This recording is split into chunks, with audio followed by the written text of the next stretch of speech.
Pessoal, Marcelo aqui. Além de estarmos todos os dias no YouTube com vocês, você também nos encontra no X, antigo Twitter, e também no Telegram, nos grupos GeopoMRS e Geodiscussões.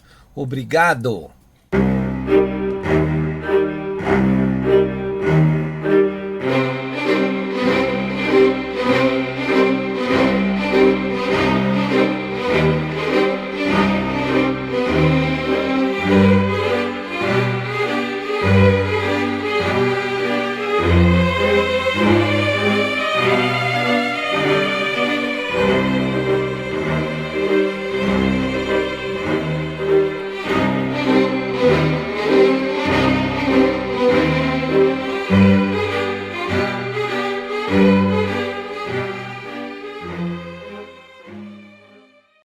E aí, pessoal, eu sou Marcelo Rossi, o analista aqui do canal Geopolítica e Operação Retomada, né? O nosso canal, apesar de receber doações, não tem conteúdo exclusivo para doadores, né? Todo o nosso material é aberto para qualquer pessoa. Portanto, os doadores o fazem por espontaneidade, tá bom?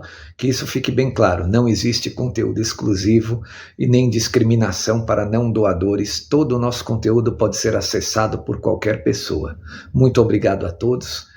Assistam aí a nova análise, espero que você goste. Valeu! E aí, pessoal, Marcelo Rossi, Geopolítica e Operação Retomada, voltando ao nosso canal. Hoje é uma terça-feira, né, dia 3 de março de 2026. Não custa lembrar a todos aqueles que nos acompanham que os próximos 100 dias, né, 3 meses basicamente, pouco mais de 3 meses, são fundamentais para o futuro da humanidade, né? Então, foque aí a sua vida, fica de olho, acompanhe os canais, acompanhe as notícias, porque o teu futuro depende do que vai ocorrer aí nos próximos 3 meses. Vamos resumir a isso, na humanidade. E pelo que nós estamos vendo, Donald Trump está pondo a casa em ordem, né? Tudo que os globalistas trabalharam a favor da China, né, querendo impor aquele regime ditatorial, um regime controlador, excessivamente opressor, não é? Em todo o Ocidente. Isso está com muita cara de que vai ser desfeito, né? Por quê? Porque uma coisa que poucos canais e analistas estão dizendo é que esse conflito no Oriente Médio, né, a guerra entre Estados Unidos e Israel contra o Irã, que hoje entrou no seu 4º dia, ele aperta um cerco, ele fecha o cerco à economia chinesa. Então é uma guerra indireta também dos Estados Unidos, usando aí o Irã como, né, como digamos assim, palco, né? É uma guerra que também prejudica a economia chinesa. Por quê? Porque a China, quando traçou aquela nova rota da seda, né, ela investiu pesadamente na infraestrutura do Irã, não é? Então, o que acontece? O Irã, trocando de governo ou sofrendo essa guerra, prejudica demais a economia chinesa, né? E também um outro fato, né? Porque a China é totalmente dependente do petróleo iraniano, que vai ficar bem mais caro, e os riscos agora de importação aumentam com o fechamento do Estreito de Hormuz, né? Então, de longe, eu diria para vocês que um dos países mais prejudicados com essa guerra, óbvio, né?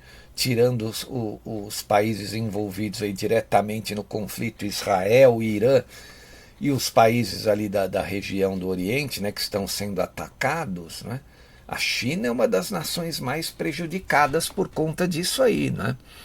Então, a gente vê que indiretamente os Estados Unidos ali sob a batuta e a caneta do Donald Trump, ele está impondo um cerco à China. Essa matéria que fala sobre isso, a guerra do Irã aumenta o cerco à economia chinesa pelos norte-americanos, e é obviamente que isso é um fato e que pouca gente está dizendo. Essa matéria saiu ontem, eu vou até dizer a fonte dela, o Jornal do Comércio. Não. Saiu no dia 2 de março, às 19 horas e 28 minutos, ontem à noite, né? Que envolve um alto risco geopolítico porque está afetando as importações de petróleo da China pelo Estreito de Hormuz. Agora, você imagina o seguinte, a China já tem as tarifas que o Donald Trump colocou. Ainda se afetar as suas importações de petróleo por causa do fechamento do Estreito de Hormuz, isso é um golpe muito forte naquele país, não é? E o Donald Trump está fazendo isso por quê? Porque a gente viu, acompanhou aí, né, no nosso canal, nesses 7 anos, né, 6 anos, vamos dizer, quase 7 anos, que a gente está colocando informações diárias aqui, a gente sabe que os globalistas deram muita chance à China, né, contra os Estados Unidos e a China. Puseram muito dinheiro, fizeram muitos investimentos no regime chinês, porque eles queriam para o mundo esse modelo, né? E agora os chineses estão quebrando a cara, né? Vamos ler essa matéria que saiu então no Jornal do Comércio. Ela diz o seguinte, ó: subjacente a todos os aspectos militares do ataque norte-americano e israelense ao Irã, existe um fator geopolítico vital e real: o aumento do cerco à economia chinesa, devido a todo o impacto do conflito no mercado do petróleo, obviamente, e em especial ao fornecimento do óleo, né, do petróleo a Pequim, na China, né? Ontem, terceiro dia da guerra, a China tentou reagir. Após o chanceler Yang Yi ligar para seu colega iraniano Abbas Araqi e oferecer toda a solidariedade possível, isso não adianta nada, né? O chinês falou com seu homólogo em Omã, né? Na conversa ele disse que os países do Golfo Pérsico precisam se unir e se opor à influência externa na região. Mas não dá, né? Porque os países do Golfo vão se unir contra o Irã, porque eles foram atacados pelo Irã, né? Como mísseis e drones da retaliação americana contra aliados dos Estados Unidos estão caindo ali desde sábado, né? O apelo vai carecer de objetividade. É lógico, não adianta os chineses apelarem, né, para os países do Golfo contra a influência externa, se quem está atacando os países do Golfo são os iranianos. Então a situação para a China está muito difícil. Eles não podem entrar na guerra, com o risco de acontecer uma terceira guerra mundial, e ela ocorrendo, ela seria nuclear. Óbvio que o ator principal, aí, o Xi Jinping, não quer fazer esse tipo de coisa, né? Então ele, ao tentar convencer os vizinhos de que precisa diminuir a influência norte-americana, ele não vai conseguir, porque quem está atacando os vizinhos é o próprio Irã, né? É duro isso, que situação para a China, né?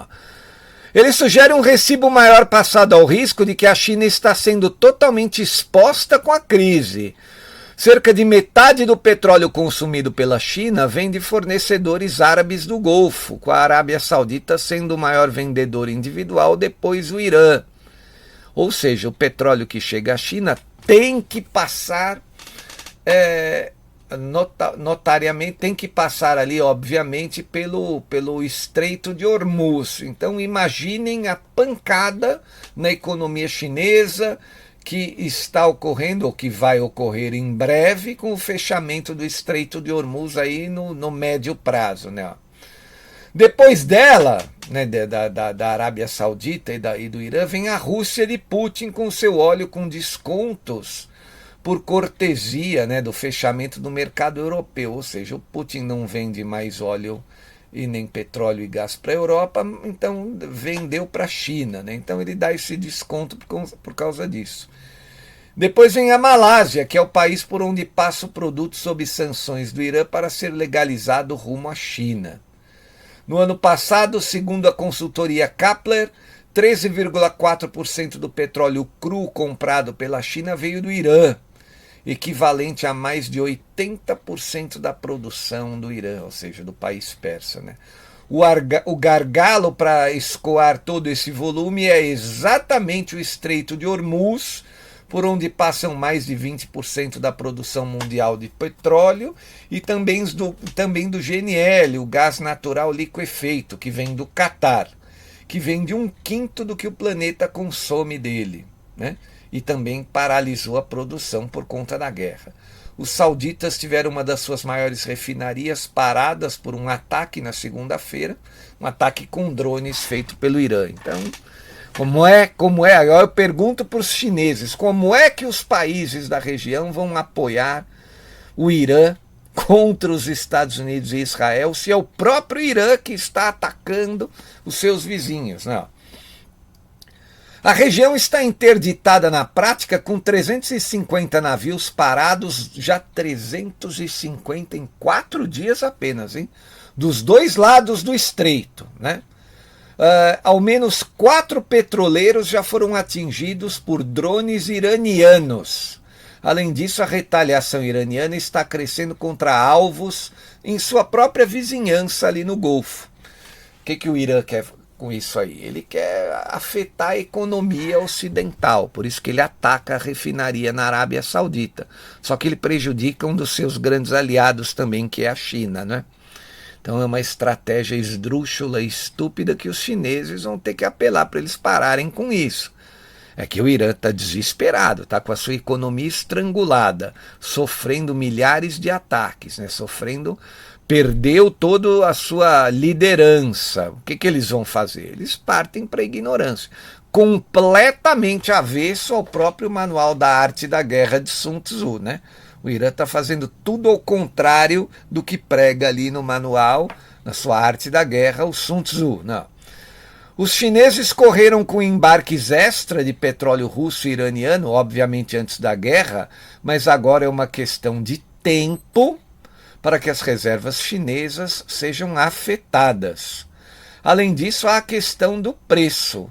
O referencial barril Brent, né, está subindo ao maior patamar nos últimos 8 meses, já está perto de $80, mas ainda não chegou aos níveis registrados em outras guerras na região, principalmente a última guerra aí da Ucrânia com a Rússia, que começou há 4 anos atrás, e o preço do barril superou os $130 ali, né?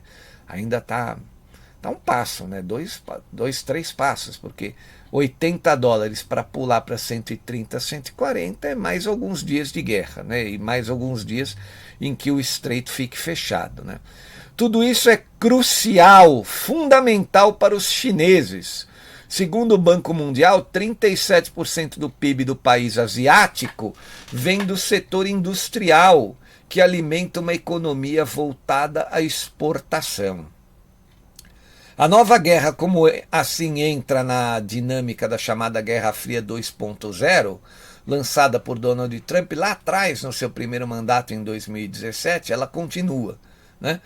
Com a crescente tarifa tarifária tentou equilibrar o que via como um jogo desigual em favor da China na disputa pela primazia da economia global, facilitada, obviamente, por todos os movimentos globalistas que governaram os Estados Unidos ali por um bom tempo, né? De lá para cá, o déficit nas transações dos Estados Unidos com a China caiu para pouco mais de $300 bilhões, porém Pequim ampliou suas parcerias mundo afora e viu seu superávit total bater recorde o ano passado, 2025, superando $1 trilhão. Então, de uma certa maneira, um dos objetivos aí do Donald Trump, também com esse ataque, além de dele tentar destituir o regime iraniano, é atacar também a economia chinesa indiretamente, né? Para os estrategistas chineses, o ataque ao Irã, que ainda pode escalar muito mais e acabar com todas as instalações de embarque do país, concentradas na região da ilha de Karg, é mais uma etapa numa disputa maior contra os Estados Unidos, né? Por isso que o ministro ali, Wang Yi, está desesperado, apelando para os países da região que não vão ouvir o seu apelo, né? Óbvio. Ou se ouvirem, vão atuar contra o Irã, porque eles estão sendo prejudicados pelos iranianos. Como é que vai lutar contra os Estados Unidos, né? Olha a loucura dos chineses, né? Na visão chinesa, que pode soar como teoria conspiratória, mas está calcada nos números, o cerco via o petróleo é muito mais eficaz do que uma guerra tarifária. Ou seja, o Trump vai obter muito mais resultados cercando o petróleo ali do Golfo contra os chineses do que uma própria guerra tarifária que ele já vem praticando desde abril do ano passado, 2 meses e meio após tomar posse, né? Antes do conflito atual, Pequim já tinha tido toda a sua posição enfraquecida com as sanções que Trump impôs às 2 maiores petroleiras da Rússia no escopo da guerra da Ucrânia, né? Obrigando as alternativas para ver o óleo chegar, né?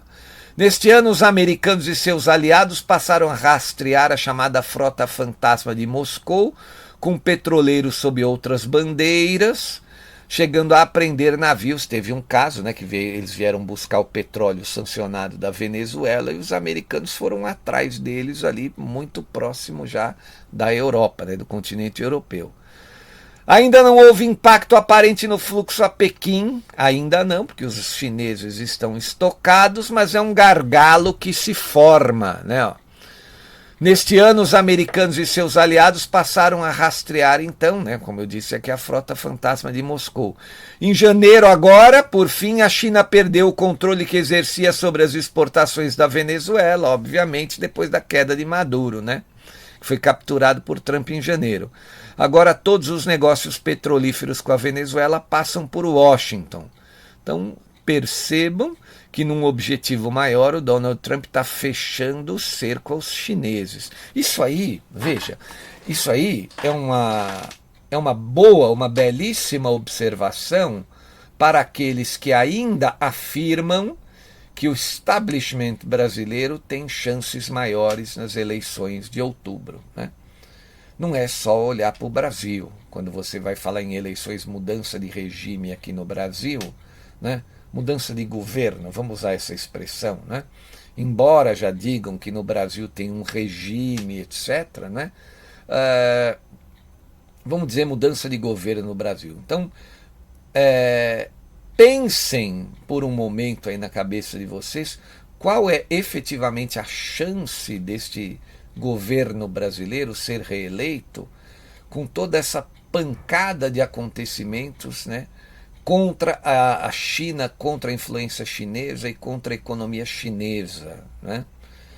Com a vantagem ainda do Brasil estar dentro do quintal norte-americano, que é o continente aqui, né, América do Sul, né? Então, para aqueles que ainda estão tementes, né? Óbvio, eu não estou dizendo para todo mundo largar a mão e esquecer, vai dar tudo certo. Não, você tem que fazer o teu papel, você tem que votar corretamente, você tem que trabalhar para a eleição do Flávio, você tem que esclarecer as pessoas, o nosso canal aqui está esclarecendo as pessoas, mas o que eu diria que, como foi em 22 a desvantagem para o Bolsonaro ter que lutar contra o Deep State norte-americano, ele não conseguiu, dado o que ocorreu e que está todo mundo, a gente já sabe, né? A confissão lá do Mike Pence sobre a atuação da USAID, né?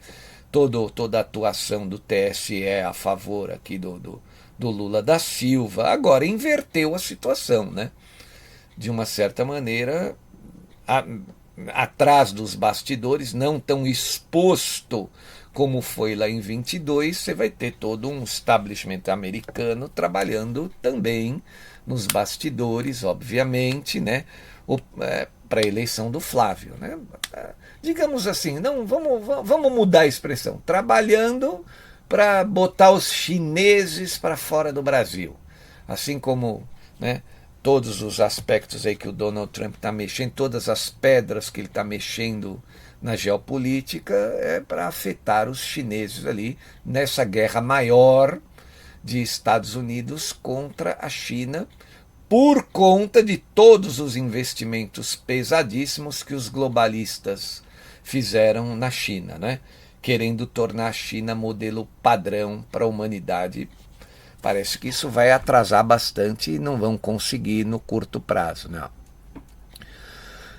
Vamos continuar a matéria do Jornal do Comércio. Sobraram poucas alternativas para o país de Xi Jinping, então, quando o tema é energia. Não passa despercebido também que os Estados Unidos vêm se protegendo contra o impacto, não menos porque sua economia é majoritariamente composta pelo setor de serviços, né? Além de ter uma reserva estratégica de 415 milhões de barris. O país tornou-se nos últimos anos o maior produtor do mundo, investindo em tecnologias alternativas para a extração por meio de fraturamento hidráulico das reservas de xisto, que ele está falando dos Estados Unidos da América. Com isso, produziu 13 milhões de barris por dia, passando a Rússia e a Arábia Saudita, ambos com cerca de 10 milhões de barris. Então é assim, a economia dos Estados Unidos não vai ser prejudicada por essa guerra, né? Muito pelo contrário, ele vai impulsionar ainda o complexo industrial militar, que vai passar a produzir mais armas, a vender mais armas, né? Caso essa guerra se estenda. Agora o Trump está dizendo que ela pode durar de 4 a 5 semanas. A gente sabe aqui que é um risco muito grande ela durar muito por conta, né, de afetar a economia global e com isso criar a condição que os donos do mundo desejam para impor o seu Great Reset. Condição que eles não conseguiram com o bichinho lá em 2020 e consequentemente alguns anos depois com a guerra entre a Ucrânia e a Rússia, né? A guerra entre a OTAN contra a Rússia usando a Ucrânia aí como proxy, né? Então o Trump tem que tomar cuidado para não dar a eles o que eles desejam, que é essa queda gigantesca da economia global, a fim de resetarem então o sistema financeiro, com eles na vantagem, né? Que a gente sabe que mais cedo ou mais tarde o sistema financeiro haverá de ter que ser resetado, né? Por conta da extensa carga de dívidas, né? Do desequilíbrio entre a dívida e os ativos, né? E mais cedo ou mais tarde isso vai ter que ser resetado, mas que seja então impactando no colo dos donos do mundo e não da humanidade, né? Outra matéria que saiu na Reuters dizendo que a guerra do Golfo, então do Oriente, entrou no 4º dia envolto em fogo, fumaça e sangue, enquanto todos os mercados despencam, né? Explosões devastaram Teherã e Beirute ontem, terça-feira, né? Na verdade, hoje. É que essa matéria aqui, 3 de março, eles falam terça-feira, é porque lá eles estão muitas horas na nossa frente. Devastaram também todos os mercados financeiros ao redor do mundo, que despencaram devido à perspectiva de uma interrupção prolongada no fornecimento global de energia, petróleo e gás. A guerra entre Israel e Estados Unidos contra o Irã, um dia depois do presidente Trump e o primeiro-ministro Netanyahu terem dado respostas abertas quando questionado sobre quanto tempo essa guerra pode durar. Disse uma fonte à agência Reuters que a campanha de Israel estava planejada para durar 2 semanas apenas e estava avançando mais rápido do que o esperado. Não. Aí ele pergunta, o que está acontecendo nesse exato momento? No 4º dia de ataque, então, de ataques ao Irã, que é hoje, Israel atacou Teherã e também Beirute. Contra-ataques dos iranianos no Golfo paralisam fluxos de petróleo e aeroportos na região. Ministro saudita diz que a embaixada dos Estados Unidos em Riad foi atingida por drones iranianos, mas tem poucos danos. Primeiro-ministro de Israel, Benjamin Netanyahu, disse que a guerra não vai durar anos. Pelo amor de Deus, né? Não pode. Presidente dos Estados Unidos, Donald Trump, disse que a guerra pode durar 4 a 5 semanas ou um pouco mais. Enfim, né? Vamos ver aí. Como eu disse para vocês, a China é um dos países mais prejudicados, né? A sua economia depende da energia ali, do petróleo que passa pelo Golfo, pelo Estreito de Hormuz, né? Se ficar fechado muito tempo, o estoque dos chineses vai começar a baixar e serão eles que vão entrar em desespero, né? Já tem os problemas aí com as tarifas norte-americanas. Vamos ver para onde que vai isso aí. Vamos torcer para que o Donald Trump esteja certo e que só dure 4, 5 semanas essa guerra, né? Até porque vai afetar a nossa economia aqui. Tá bom, gente? Então, muito obrigado a todos. Eu quero agradecer imensamente aqueles que colaboram sempre com o nosso canal financeiramente. Para quem puder, quiser ajudar, segue o número da conta no Banco Bradesco e a chave do Pix. Muito obrigado a todos que nos acompanham. Como vocês sabem, eu vou atualizando constantemente os grupos do Telegram, GeoPoMRS, Geodiscussões, e nas outras plataformas, né, no X, no nosso site, aqui no YouTube, a gente volta amanhã. Um grande abraço a todos, muito obrigado. Valeu, pessoal, tenham uma excelente semana. Tchau. Marcelo Rossi aqui, muito obrigado por assistir a nossa análise até o fim. Espero que você tenha gostado e se gostou, por favor, compartilhe. Obrigado, valeu, até mais.